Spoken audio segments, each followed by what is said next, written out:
Okay, this is a tutorial to show you how to set up the Contact Us form so that you actually do receive the email. So we'll log into the dashboard and you want to make sure that everything is up to date. Check appearance and plugins to make sure that they are current.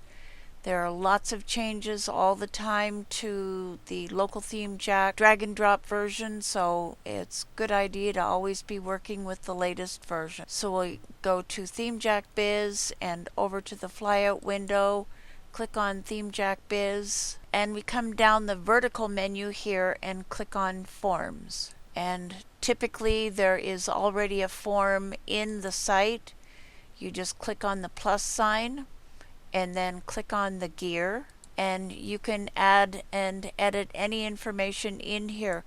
If you actually want to receive the email, you need to make sure that you enter the user welcome email from address, and that would be your business address, and you want it to be your domain email address. That would be your name at yourdomain.com. Okay, and the welcome email subject, thank you for requesting more information, or something, anything that will remind the receiver why they're getting an email from you. And you can edit this information too.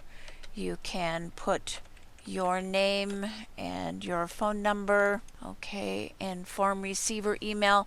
If you're working with a VA or a partner and you want to make sure that everybody gets a copy of the messages that come from your website, then you're going to enter everybody's email in here separated by a comma. These are the tokens that you can use in the message, and these should be replaced by the information that is entered into the form.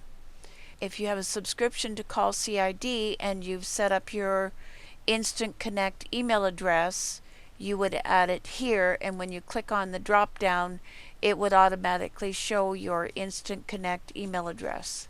If you want for the background, you can show an image or color, or no background at all. It can just be transparent.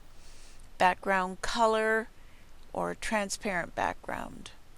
And the title, set the title to whatever you want. Subscribe now, whatever. And your font size, font color, and the background color, that would be this part here. First field is name and text. You can set the pixel height and width and whether or not it's a required field. Some fields I would require phone number. I'm not sure that I would require it. Well, it would all depend on what the purpose of you getting their phone number would be. So you have to decide whether it should be a required field or not. So third field, and you can make these fields be whatever you want them to be. Fourth field, there isn't anything in the fourth field. If you want to have the CAPTCHA on the contact form, you would have to already have set this CAPTCHA up in order to add it. If you haven't, then you click here and follow the tutorial. If for some reason you aren't receiving the email, then you can elect to use the theme mail server. And form orientation, left, right, or center, you can set it up so that when somebody fills in the form, it shows a message at the top, congratulations, you did it right, whatever. So you let them know that their form has been submitted. Or you can send them to another page. And here it reads link to a thank you page. You can select whichever page you want. If you want them to go to a thank you page, then you would need to have already set the thank you page up. And this is congrats, you've submitted the form successfully. And the form height is set at 350. You can change that. If you want to integrate your autoresponder with these forms, you would need to have set up the connection at MailChimp.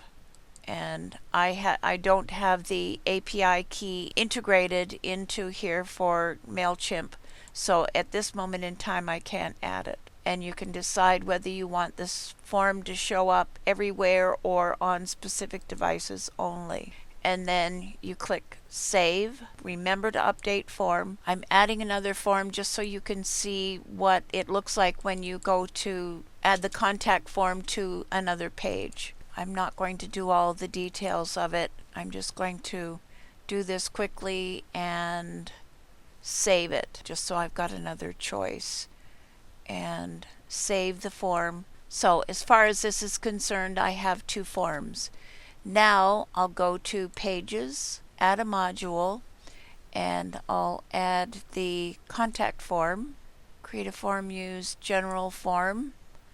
So if I want to, I can create a new form here, or I can come and click on Use General Form and then select Form or Form 2, ones that I've already created. So that's how you add a form to your site from one that you've already created. And then click Save, Update, Preview Changes, and here is the first form that I edited. Okay, so the form was submitted properly and we get a message up at the top. So here I am in my webmail email address, and here is the message from the website. So this all worked. Here's the information that I entered into the form, and I guess I didn't uncheck fourth field. So anyway, the form works, and this wraps up this tutorial.